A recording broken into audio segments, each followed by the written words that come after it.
domāja man, un mēs devāmies tālāk. Tur pa kreisi no kamīna atradās niša, laikam pārbūvēta teātra loža, un aiz tās gaidīja turpinājums.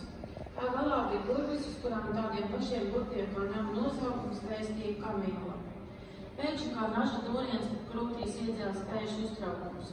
Tā es nebiju jutusies, nekad nolēmu vienu pati palikt viesnīcā, nekad satiku rēt, piekrītu skūpstīties, pārtiekties, doties uz bāru, nedz arī, kad apsēdāmies pie Vilkinsona kunga galdiņa. Viss notiekošais līdz šim bija šķīts kā izmēģinājums, gluži kā mācīties jautars ierakot turekli. Vanagu iksta viesnīca, kad brauciens naktī bija mans tureklis. Kad iekrampējies tajā ar abām rokām, ir viegli sākt kustēties kopā ar sirgu un iepazīt tā gaitu.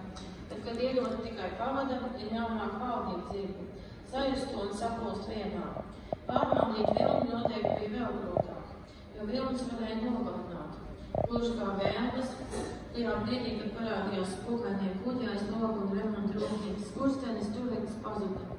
Arī laiks manos pirkstos un lietas, kuras bija sākušas notikt.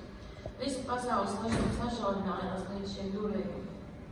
Laikam izskatījos bažīgi, jo reti pieskārās manai plauksmē. Es uz šejieni atnācu pat aizto no cirka, viņa teica, uzreiz pēc traumpunkta. Pamājām galvu.